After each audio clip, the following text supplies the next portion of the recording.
Hi, welcome to theCUBE. My name is Lisa Maroney. I am the Director of Business Development for the town of Chelmsford, and this is another special segment of theCUBE to answer some questions that have come up during the quarantine, which is kind of starting to lift, as we know. And we're here with the co-hosts, my wonderful co-hosts, Jen, Karen, and Megan, but we also have some guests here from our areas of worship here in Chelmsford. And what I'll do is kind of pose a question to either of them, and they can introduce themselves and share a little information. And from there, we'll see what other questions might come up. So what I'd like to ask is, how have you really adapted to offering some spiritual support or guidance or response in such a time of need, but still needing to stay remote and isolated and have us all be separated? I find it, really, really challenging and very inspiring to how it's come about and how we're all still very connected and staying close in the time of COVID-19. So I'll just put that out there for either Reverend Ellen or Reverend Paul, however you'd like to try to get started. Either way, take it away. So I'm Reverend Ellen Rowse Spero, and I serve at First Parish, Unitarian Universalist, church that's right on the center where you can't get there from here.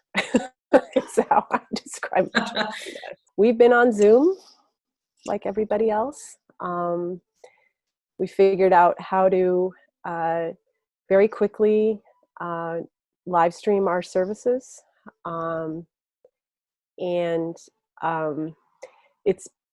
I've described it as we've been doing it brick by brick.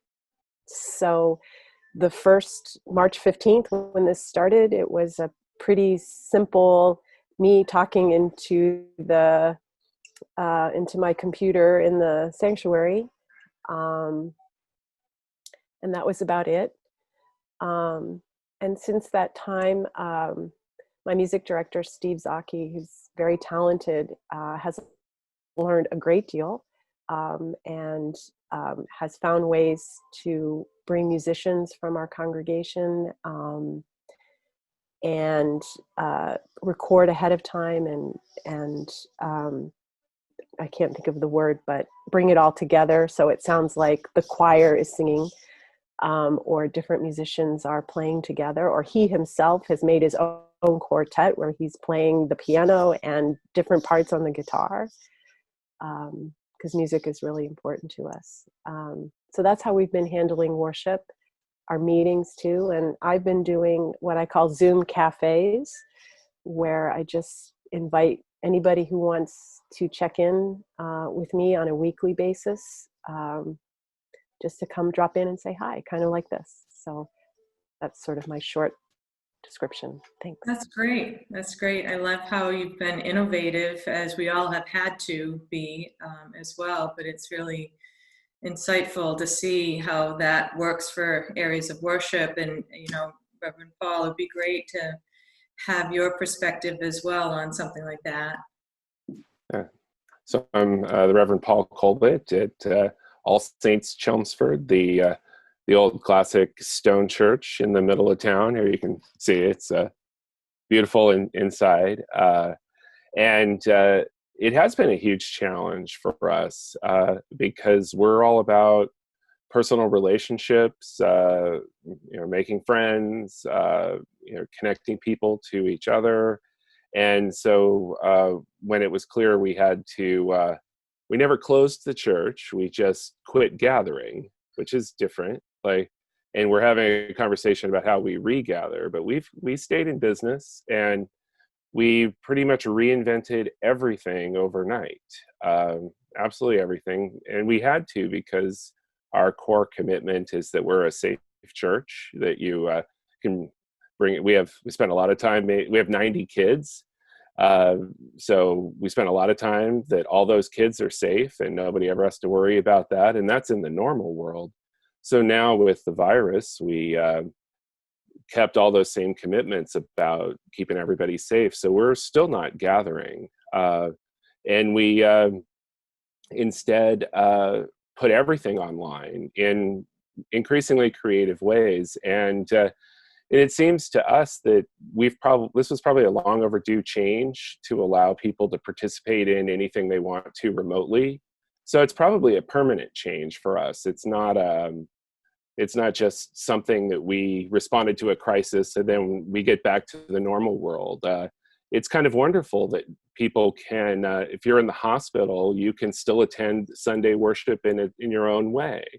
If you're having a wedding at the church, the people who can't come can still be there remotely. And so we've heard for years that sometimes there are families who can't get to church Sunday at 10 a.m. because they have kids in sports or things. And we've been like, well, that's too bad.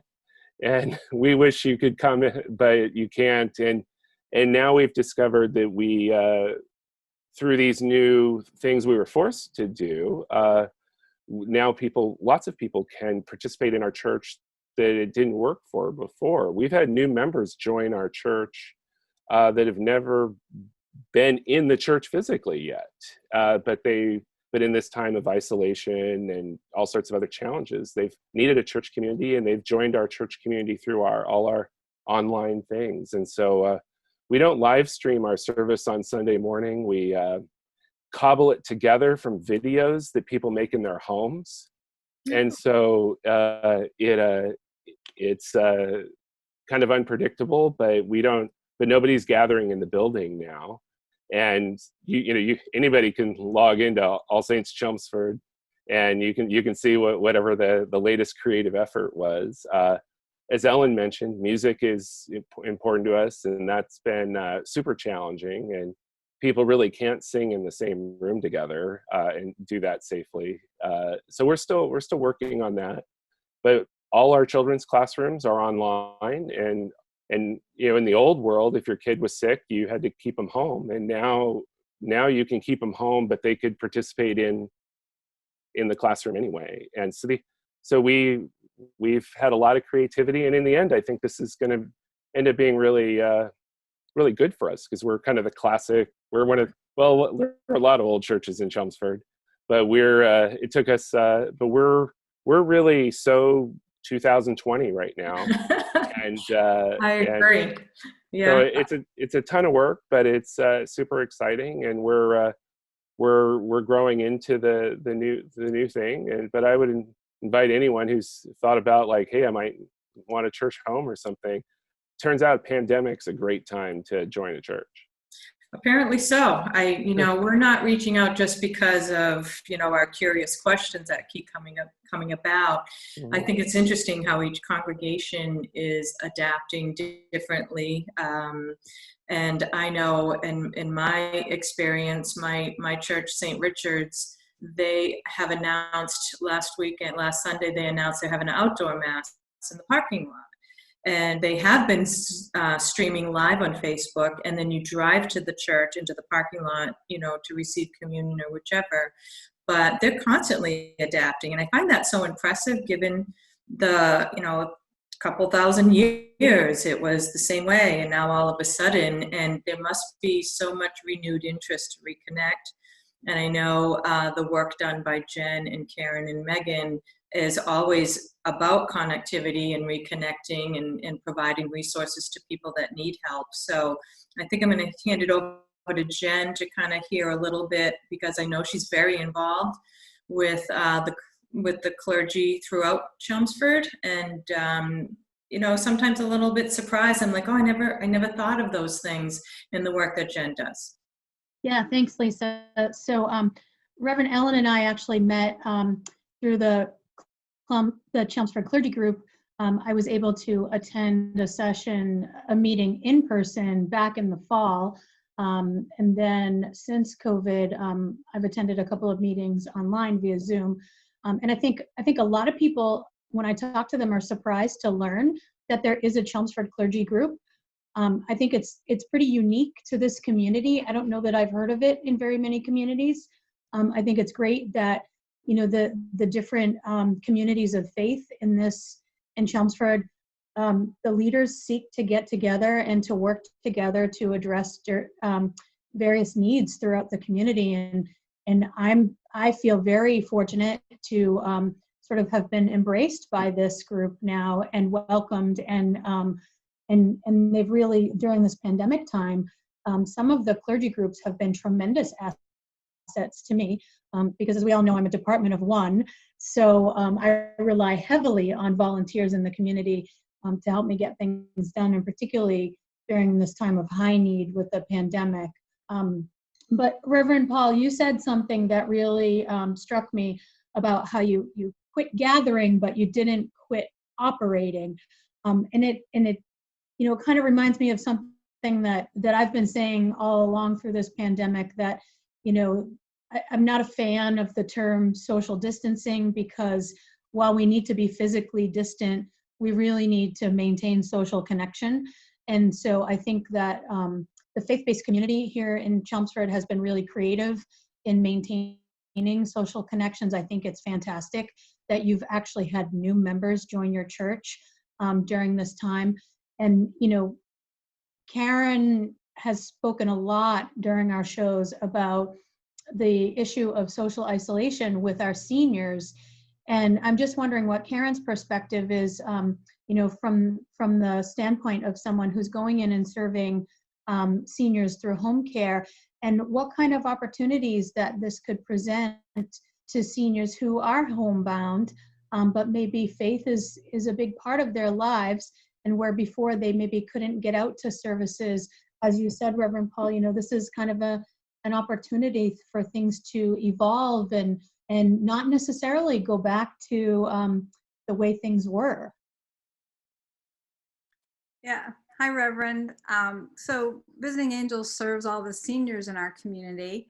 And, we come in and do home care, which is, when we're asked not to be face-to-face with people, it makes our work very challenging.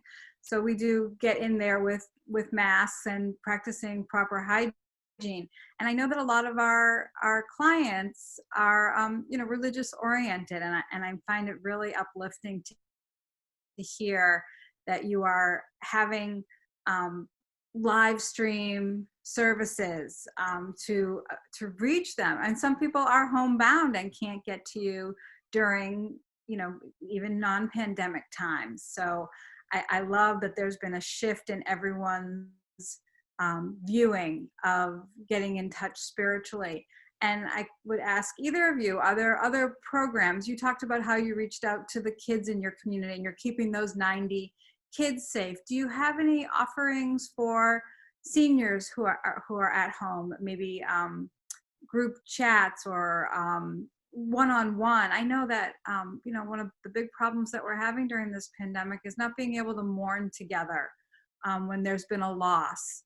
So maybe you guys could address those two things. Maybe I'll go first this time. Christian churches really worry about, the most vulnerable, and that's often the youngest and the oldest. So we all have to worry about seniors all the time, and it's been particularly challenging during the pandemic. And so we took that on very deliberately. We put together a whole team to make phone calls, and lots and lots of phone calls. The telephone isn't a new technology, but we didn't use it as much as we should have. And so our seniors are getting lots of phone calls, and then they've been calling each other a lot more. And so there are lots of seniors calling seniors and catching up and supporting each other. And we also have multi-generational things. So our kids are like doing kid drawings and mailing them to isolated seniors. And so it might have been a while since they got an envelope with a crayon drawing in it. And then the great part of it is seniors are often writing back. And so, 6-year-olds are getting letters from, some 80-year-olds saying what the world looks like to them.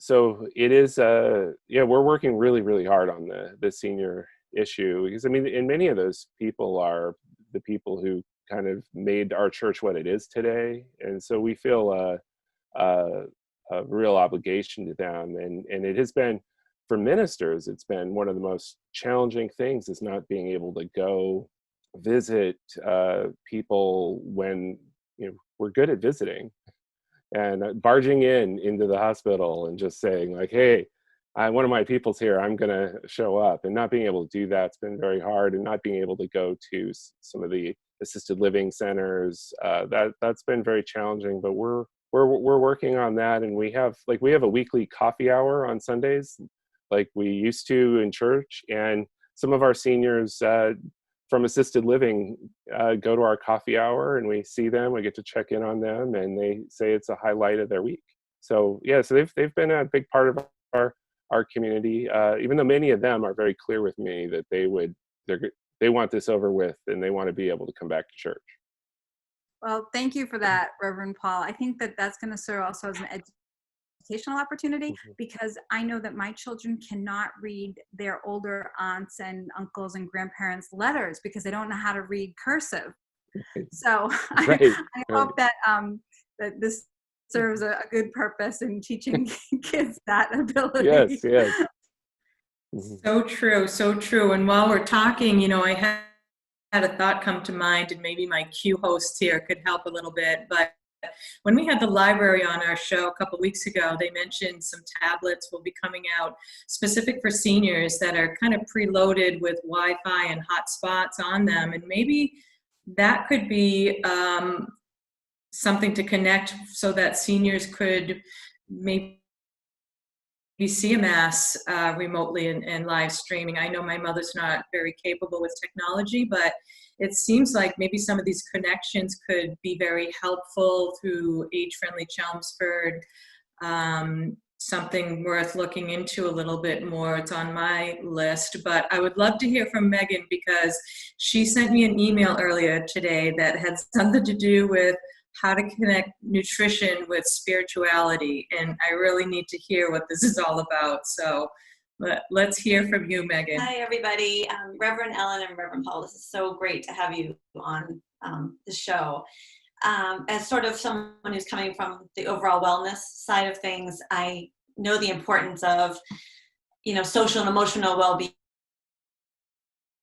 as well. So if we define health, it's no longer just the absence of disease. It's really how we are as a whole person.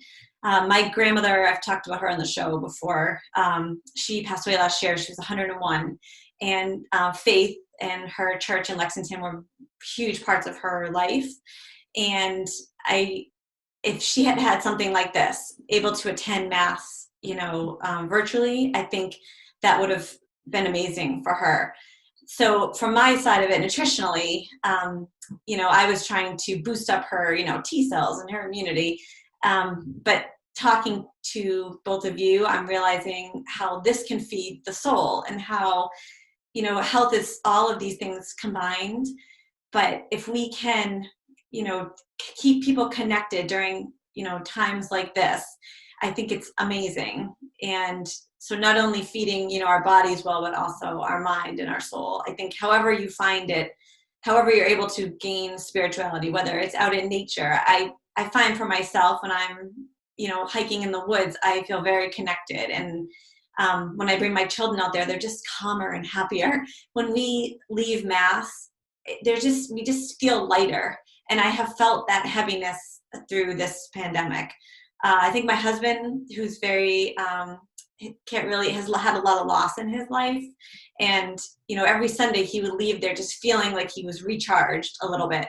And I think that's what all of this is just kind of keeping us going. Is not, just, are we not sick? Do we not have COVID? Good. But how can we keep ourselves healthy mentally, spiritually, physically? How can we do this? And this is such an amazing way to do it. I know when my children were young, going to mass was horrible. I felt embarrassed. they'd be crying, and I felt very welcomed by, the parishioners. It was my own personal judgment, I think, and feeling like people were staring at me. and my children, and I was carrying them out upside down, and it was just a walk of shame as we were leaving. And there was a little mother's room, so I would go in there, but they were really just like kids up against the glass, like banging, and I felt like you could see them doing that. But if we had something like this, I think I maybe would have been able to be at Mass and attend, get the benefits of it without actually physically being there. So I think it's wonderful that through this pandemic, maybe this could be a positive that comes out of it, and we can, improve everyone's, mental and spiritual health through that. I think you bring up a good point, Megan. I know we've talked about, and Pete from Chelmsford Telemedia has always told us as co-host that, the Zoom platform is so forgiving, and, snafus and glitches happen, as we know, when we were trying to get on for this show today, and people seem to be much more forgiving of that. And so, Reverend Ellen, I wonder if you're finding some of that in what Megan described, as far as, where families maybe would have been more reluctant to attend services with young children who could potentially be disruptive, and that would be seen as, not okay. But now with things moving to more of a virtual platform, if it might be more encouraging for more families to attend and to get involved. I think so. We have a joke at my church that we're doing pajama church right now, because you can watch in your pajamas at home. I think the other thing, so I experience this time as being traumatic for a lot of people. So I think, Megan, what you were talking about, sort of that need to ground ourselves, and trauma is something that hits us physically, emotionally, spiritually. It's not just one. So that integrated understanding, I think, is very, very important. I think the other thing with being able to join as a family at home is, you're right, your kids are able to be kids. And also, though, I think because of the pandemic, a lot of the things that pulled families away from church, and that tough choices that, I know I'm a mom too, the tough choices that families are having to make about all the craziness and busyness, and sometimes Sunday mornings are the only time that families can be together, or that there are other things to be doing. So I think that this has given families a new experience. So we'll see what comes out of it. I know that in my experience, I've spent too much time in the crying room at church with my boys that decide to wrestle and all of those types of things. But thank you for bringing that up, Megan. And I really just want to express a lot of appreciation and gratitude for how, you have adapted, how the reverends have adapted their churches to still serve the needs very directly of, fulfilling that,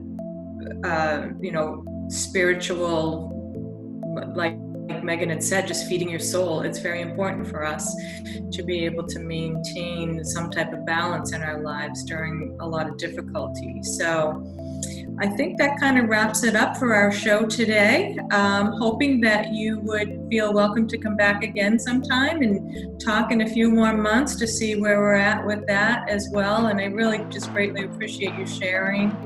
And I learned a few new things as well. And I think that's it. I think we're going to wrap up the questions for the Q this week. Thank you so much, everybody. Thank you, Reverend Ellen, Reverend Paul.